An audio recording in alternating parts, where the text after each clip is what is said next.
Hello, Esmee Hawkey, and welcome to our short chat before the PCA PCGB International Sim Racing Challenge. So, you are a Porsche Carrera Cup GB racer in real life, and usually your season starts about March, April time, doesn't it? Yeah, that's normally when it starts. Would have been March this year, end of March, but obviously it's not gone ahead due to lockdown. Right, so absolutely no start to the season whatsoever. No, we kind of did some testing and we had the official test day at Silverstone, but other than that, no, there's not been any racing. So many real life racers have ended up doing sim racing because of the lockdown. You know, they want to get back into the competition. Yeah. Has the lockdown driven you in towards sim racing as well? Yeah, definitely. I mean, my sim was not currently working before lockdown, and then we were rushing to get it fixed so that we could all kind of jump onto it. So sim racing's definitely been a huge part of lockdown for me, and just to kind of get back behind the wheels been really important because obviously to take so long out of racing, it just yeah, it's not great. And obviously we want to always be behind the wheel and always practicing, and we don't want to lose our focus. So it's a great way to kind of carry on with that focus. And yeah, it's been really fun, and getting involved with the racing is still so competitive. So yeah, it's really great to get behind the wheel. I should imagine lots of people think it's just a computer game and actually all you're doing is playing about. But I saw a YouTube video a little while ago of Chris Harris from Top Gear, and he had the opportunity to drive the Porsche 919 LMP car. But before they'd even let him in the car, they made him drive it in sim. So there's obviously some real validity to be able to go and do sim driving. Yeah. What are the key things that you're finding from doing the sim racing now? I definitely think, obviously, trying to keep that focus up and just trying to stay focused on my racing. The Sims really helped in that kind of way. And just trying to keep that competitive side in me still burning because going into the races, I'm doing a Porsche Carrera Cup GB race for a bit of fun with all the guys from Carrera Cup GB. So that's been really fun. And we do a race every Monday. So we do two races. One's a reverse grid. And it's just really, really good to kind of get on the grid. You got practice qualifying two races. So you just yeah, it's like a normal race, but just you're kind of on your own in a sim, which, yeah, it's just great to kind of keep up that fiery spirit. And yeah, it's been really, really enjoyable to just keep racing. Oh wow! So you still get that sense of the wheel to wheel competition in there, despite the fact it's not a real wheel. Yeah, exactly. And I think the sim's pretty realistic as well. Obviously, slightly different to real world. You don't have, I guess, the movement of the car. You just focused on what you're doing, your inputs through the steering wheel, the pedals, and what you see on the screen is all you can do really. But yeah, it's just really great to get behind the wheel. And actually, that does beg the obvious question: is because of the lack of motion, and we're so used to what a car tells us in the real world in terms of that. I should imagine, you get that sensation of a car over rotating, through your body rather than through anything else, and that's missing Yeah. in the simulator. So when you Yeah, first got into a sim, did you find it was a lengthy time to adjust, or did you adjust quickly? Do you find your other senses pick up that missing bit of movement? it definitely takes a bit longer, I think, to kind of get into sim racing than real racing. But obviously, it's still kind of the same thing as real racing. You're still using the same techniques you would use in real life. You just don't have the motion of the car, and you don't feel it in the seat as much. But yeah, I definitely think that it didn't take me too long. Still kind of working on my sim racing to date. Yeah, but I think you kind of just use what you know and use that to kind of do the best you can. Yeah, yeah. The force feedback these days is amazing, isn't it, through the Yeah, wheels? definitely. The wheel's amazing. Yeah, from sort of my own experience of using iRacing as well, I found that their use of sound is actually very good. You get the subtle noise of tyres starting to chirp. Yeah, So you sort of couple those up with the force feedback, and you do get some quite good sensations. yeah, for sure. I recently got some headphones which I hadn't had before, but that definitely makes it a lot more realistic as well. Kind of like you've got a helmet on, so Oh, yeah, wow. it's really good. Yeah, I think it's a lot better for me once I got the headphones on, and you're really focused, and it's kind of like it's just you and the car.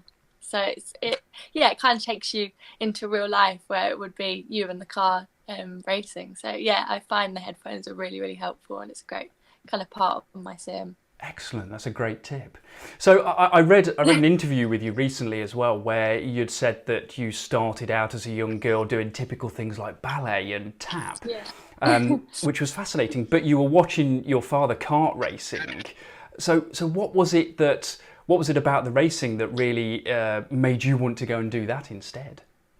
I just think the whole community of racing, the adrenaline, the speed, just all that is just what kind of got me into it. And seeing my dad and his teammates and how everyone kind of came together and worked together, I just kind of loved the whole community feel about it. And yeah, I just wanted to get involved because of that. I think as well, you've got the amazing crowds and yeah, just all the fans, just everything about it really. So last week we had the first part of the Porsche Club America, Porsche Club GB International Sim Race Challenge between the two clubs.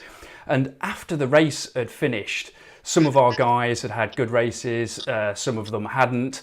And in what we're calling our digital paddock, which is an app called Discord, we were all chatting away in there, and a lot of the guys were really giving themselves a hard time for the mistakes they'd made. Yeah. And it became very apparent that although this was digital and therefore not real, the emotions were very real. Yeah. So all those emotions associated with racing were definitely coming up. In the sort of sim racing you've been doing the last few weeks, have you found that emotions are there? Are they playing a part of it? Do you have nerves on the start line anymore? I mean, emotions have been a huge part in sim racing, and I probably would say I'm more nervous doing the sim racing than I am in real life.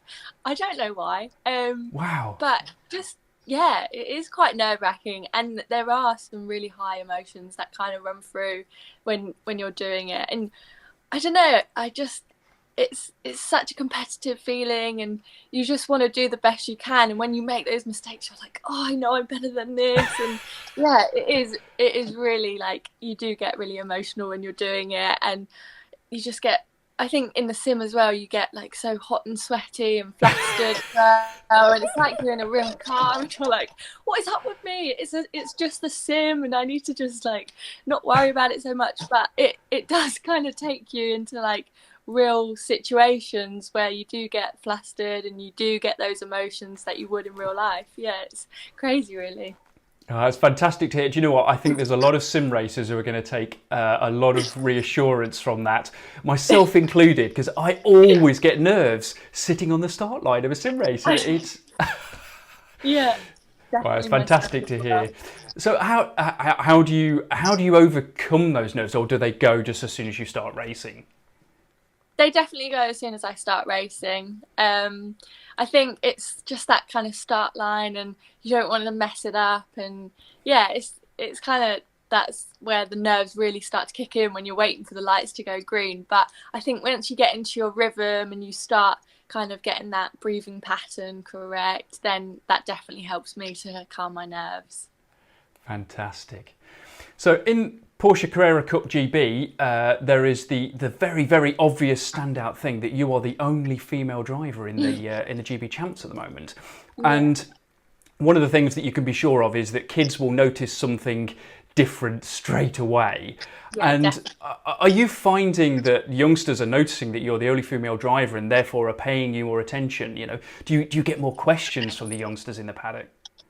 Yeah, definitely. I have a lot of youngsters who come and see me at the races, and there's definitely some familiar faces as well who have followed me for like the last couple of years. So that's really nice to kind of see them coming back, and yeah, we have a nice conversation and a chat, and yeah, they kind of, they get something out of me coming to see me, and I think it's quite motivational to see a female in such a male dominated sport. So when I have little girls coming over and seeing me in the paddock, I always kind of tell them to follow their dreams and follow what they want to do, because it doesn't matter who you are or what you want to do, everyone is capable of doing it. So yeah, it's so nice to kind of see the youngsters following me. In that interview that I'd read of you previously, I remember reading the point in there that when you were younger and your dad was racing karts and you noticed that it was just all men and you didn't know whether you were even allowed to ask if you could race. So it's fantastic that the youngsters now have somebody to turn to and ask about that. Absolutely brilliant. Last question for you. As part of Porsche Club GB's sim racing challenge that we're just about to start at the end of the month, we're going to have a club championships, and we've chosen the Porsche 911 Cup car. Now, a lot of people say in iRacing it's one of the hardest cars to drive. Having experience of both the real-life Cup car and the iRacing Cup car, do you have any top tips for our drivers? Yes, definitely. Obviously, the Carrera Cup car is a really tough car to drive in sim racing and also in real life. But I would say in sim racing, what I've found the most is the car really does take feedback from what you're doing and the inputs that you make. So if you're having any lockups or anything like that, or if you're having kind of any rear wheel drifting through out of the corners, if those tyres are heating up, then it's not going to be easy to kind of keep the car on track, because once the tyres get too hot, it is really difficult to drive.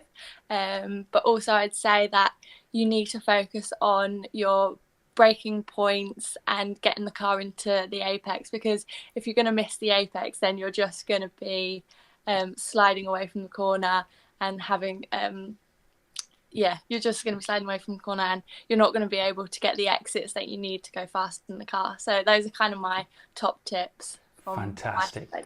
I suppose as with it being a 911 and that rear engine layout, do things like trail braking into the apex really help? Is that something definitely. that really get that nose level into it? We use in real life as well. Trail braking is super important in the Cup car. So yeah, that's definitely a technique that you need to learn for the Cup car.